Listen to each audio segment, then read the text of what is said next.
Very good morning to all of you दोस्तों, स्वागत है आप सभी का एजुकेशन केयर 6 में। लेटेस्ट जॉब अपडेट पाने के लिए प्लीज़ चैनल को सब्सक्राइब जरूर कर लीजिएगा, बेल आइकन दबा के, ताकि हर वीडियो का नोटिफिकेशन आप तक सबसे पहले जा सके।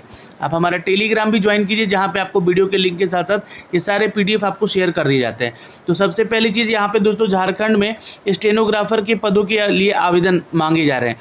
ये आपको 31 मई को नोटिफिकेशन जारी किया गया था और आपको बता दें कि 27 जुलाई तक जो है लास्ट डेट है इस फॉर्म को आवेदन करने का। देखिए, इसके बारे में जो ऑफिशियल नोटिफिकेशन दिया गया है, मैं वो नोटिफिकेशन भी आपको यहाँ पे दिखलाना चाहूँगा। और इस नोटिफिकेशन के जरिए एक अपडेट आया था कि झारखंड सचिवालय में आशुलिपिक सेवा के अंतर्गत आशुलिपिक की रिक्तियों के विरोध में झारखंड सचिवालय आशुलिपिक प्रतियोगिता परीक्षा रखी जा रही है, जिसके लिए कि आपको ऑनलाइन आवेदन करना होगा 28 जून से लेकर 27 जुलाई के बीच में। तो 27 जुलाई अभी आया नहीं है, लेकिन समय आपके पास काफ़ी है इस फॉर्म को भरने के लिए। तो जो भी छात्र झारखंड से हैं वो छात्र इसको जरूर आवेदन करेंगे। बहुत ही अच्छी अपॉर्चुनिटी है यहाँ पे। सचिवालय में जाने का एक नया आपको अपडेट है, जो कि आशुलिपिक की इस भर्ती को लेकर अपडेट दिया गया है। और अब जो भी अभ्यर्थी हैं और इस नोटिफिकेशन के जरिए आप इसके ऑफिशियल वेबसाइट पर जाके सारा डिटेल चेक कर सकते हैं और क्या क्या चीज़ें मांगी जा रही है इस फॉर्म को भरने को लेकर, सारी डिटेल भी आपको दी गई है। 30 जुलाई तक मध्य रात्रि तक आपको परीक्षा का शुल्क भुगतान कर देना है, फ़ोटो और सिग्नेचर भी अपलोड कर देना है। साथ ही साथ इसका प्रिंट आउट जरूर निकाल लीजिएगा। 2 अगस्त के मध्य रात्रि तक लिंक अपडेट रहेगा और 3 अगस्त से लेकर 5 अगस्त के मध्य रात्रि तक आपको ऑनलाइन आवेदन पत्र पे अभ्यर्थी का नाम, जन्म तिथि, ईमेल ID, मोबाइल नंबर को छोड़कर किसी भी अशुद्ध, मतलब कि अगर कोई त्रुटि होती है तो उसको संशोधित करने का पुनः लिंक उपलब्ध कराया जाएगा। तो ये 3 चीज़ें आपको कम से कम सही डालनी है जब भी आप फॉर्म भरेंगे, इसका रजिस्ट्रेशन करेंगे। आप अपना नाम, जन्म तिथि यानी कि date of birth, email ID और मोबाइल नंबर, ये है ना, ये 4 चीज़ें आपको यहाँ पे जो अपडेट करना वो सही से अपडेट करना है। बाद में अगर कोई फॉर्म में त्रुटि होती है तो उसको लेकर आपको लिंक एक्टिवेट किया जाएगा। लेकिन आपको यहाँ ध्यान रखिएगा, 27 जुलाई से पहले आवेदन कर लीजिएगा और भुगतान जो है आपको फॉर्म का वो क्या करना है, जी हाँ, 30 जुलाई के तक कर लेना है।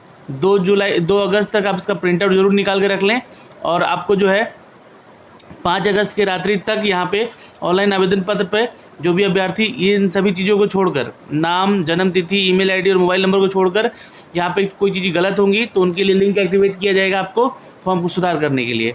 यहाँ पे जो नोटिफिकेशन में अपडेट दिया गया है दोस्तों, आप इसको भी चेक कर सकते हैं। यहाँ पे देखिए, फॉर्म भरने के लिए आपसे यहाँ पे शुल्क के रूप में 100 रुपये लिया जा रहा है फॉर्म भरने के लिए। तो जो भी छात्र स्टेनोग्राफर के लिए वैकेंसी के लिए आवेदन करना चाहता है वो आवेदन ज़रूर कर लेगा। टोटल 452 पदों की ये टोटल वैकेंसी है और इन पदों के लिए 27 जुलाई तक आवेदन करना है। इसके लिए उम्मीदवार जो है 10वीं या फिर 12वीं पास होना चाहिए और सामान्य वर्ग के अगर हैं आप तो आपका जो एज क्राइटेरिया है वो 21 साल होना चाहिए, जो कि चयनित उम्मीदवारों के लिए पे मैट्रिक्स लेवल 4 के तहत इसकी वैकेंसी निकाली गई है। यानी कि सैलरी अगर हम बात कर लें तो आपकी 25,000 से सैलरी स्टार्ट हो सकती है। सामान्य वर्ग के उम्मीदवारों को शुल्क के रूप में यहाँ पे 100 रुपये देना होगा, जबकि आरक्षित उम्मीदवार अगर हैं आप तो छूट का प्रावधान यहाँ पे किया गया है। जैसे कि SC/ST वाले छात्रों के लिए यहाँ पे कोई चार्ज नहीं है। तो आप इसके ऑफिशियल वेबसाइट पे जाके आखिरी तिथि से पहले आवेदन जरूर कर लीजिएगा। तो ये हो गया स्टेनोग्राफर की वैकेंसी का अपडेट। चलिए दूसरे अपडेट पे चलते हैं दोस्तों। यहाँ पे बिहार में चल रहा था दोस्तों बिहार B.Ed का परीक्षा, जहां पे आपको बता दें कि B.Ed एग्ज़ाम देने वाले छात्रों के लिए एक अपडेट है। इसका रिज़ल्ट आप लोगों को 23 को आ जाएगा। अभी आपको बता दें कि अभी राज्य के 2 वर्षीय है ना, ये 2 वर्षीय जो B.Ed होता है आप लोग का, उसमें शिक्षक शास्त्री है ना, शिक्षा में शास्त्री में नामांकन के लिए जो आपका कॉम्पिटिटिव एग्ज़ाम हुआ था बुधवार को, उस परीक्षा को लेकर राज्य भर में 88% छात्रों ने अपनी उपस्थिति दर्शाई है। यहाँ पे अब परीक्षा का रिजल्ट जो है 23 जुलाई तक प्रकाशित कर दिया जाएगा।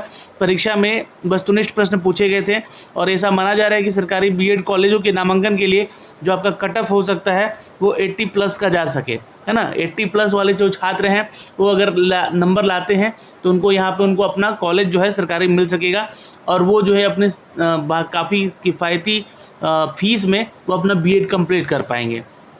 मैंने आपको तीनों चीज़ के बारे में बताया था पिछली वीडियोज़ में कि एक सरकारी होता है, एक अर्ध सरकारी कॉलेज होता है और एक प्राइवेट कॉलेज होता है। प्राइवेट कॉलेज का सबसे ज़्यादा फीस होता है, लगभग 1.5 लाख के आसपास का फीस है। तो आप उसको ध्यान से देखिएगा और वहाँ पे जो भी अच्छा कॉलेज होगा वहाँ पे एडमिशन लीजिएगा अगर आपका नंबर कम आता है तो। कॉलेजों में नामांकन के लिए कट ऑफ जो है यहाँ पे 80 बताया जा रहा है। दोनों महिला बीएड कॉलेजों में 200 सीटें थी, जैसे कि जेडी वीमेंस कॉलेज और एक और महिला कॉलेज थी जिसमें कि इसके एग्ज़ाम हुए हैं। इसमें 100 सीटें विमेंस ट्रेनिंग कॉलेज के लिए आरक्षित भी की गई है। पटना में सबसे अधिक केंद्रों पर परीक्षा हुई है और बीएड प्रवेश परीक्षा को लेकर यहाँ पे बीएड प्रवेश परीक्षा को लेकर इसकी वजह से सुबह से कॉलेज के बाहर जो है भीड़ लगी हुई थी। सभी विश्वविद्यालयों में नोडल सेंटर्स को बनाया गया था। सीईटी जो बीएड के एग्ज़ाम आप लोग दिए हैं दोस्तों, इसकी प्रवेश परीक्षा के लिए 19 से लेकर 19,1929 मतलब लगभग 1,91,929 हैं अभ्यर्थियों ने इसका एग्ज़ाम दिया है और लगभग 97,000 इसमें महिला हैं और 94,000 पुरुष ने इसमें पार्टिसिपेट किया है। इस परीक्षा के लिए राज्य भर में 11 शहरों में 325 केंद्र बनाए गए थे और महिला और पुरुष अभ्यर्थियों के लिए अलग अलग परीक्षा केंद्र बनवाए गए थे, जो कि महिलाओं के लिए कुल 157 और पुरुषों के लिए 168 केंद्र थे यहाँ पे पूरे बिहार भर में। तो इन सभी केंद्रों में 325 केंद्रों में इनकी परीक्षाएं हुई हैं और रिज़ल्ट जो है 23 जुलाई तक आपका आ जाएगा।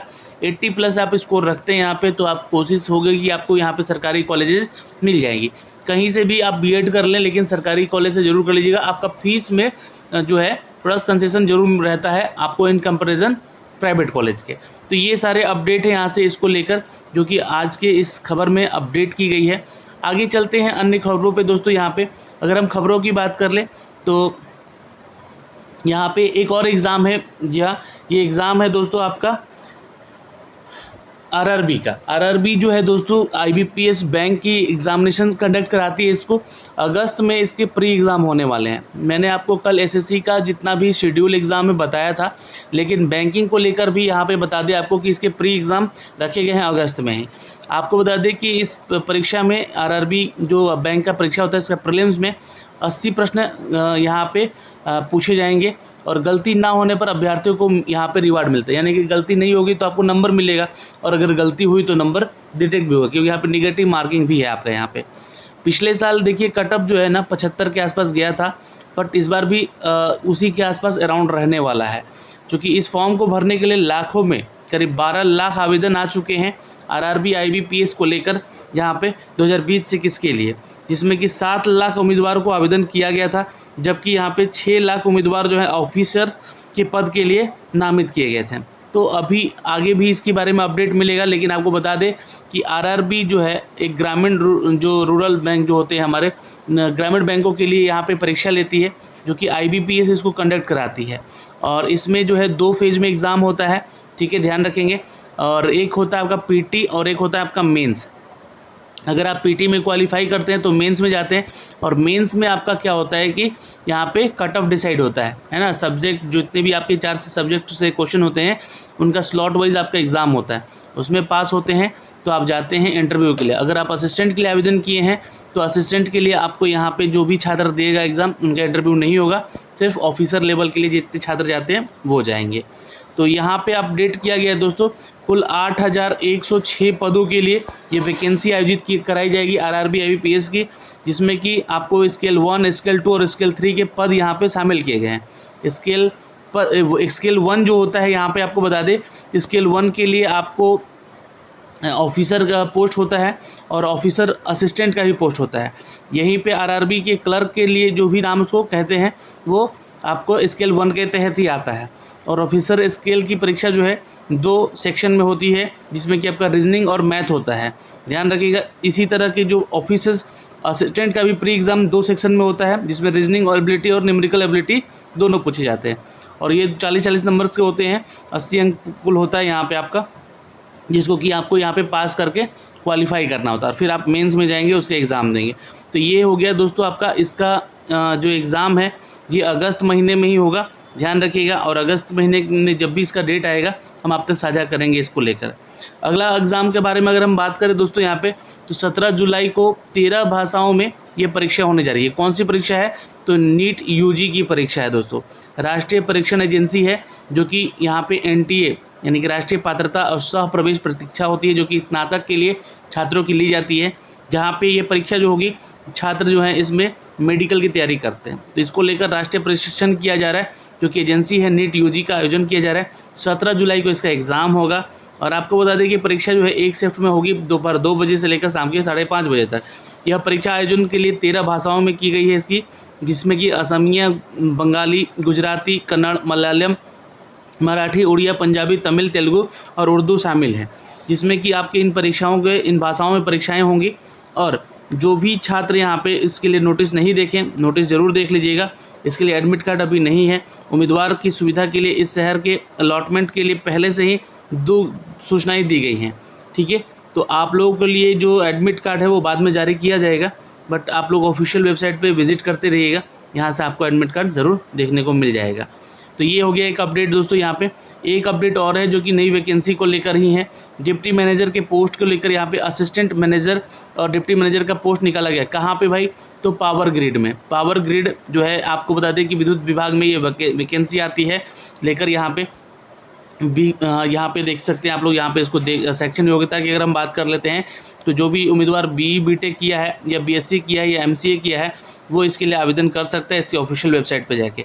जी हाँ दोस्तों, इसके लिए अगर आप लिंक देखना चाहते हैं तो इस PDF पे आपको लिंक भी दिखेगा, ये देखिएगा www.powergrid.in.jobopportunity.o, है ना। तो माध्यम से यहाँ पे ऑनलाइन जाके आप आवेदन कर सकते हैं।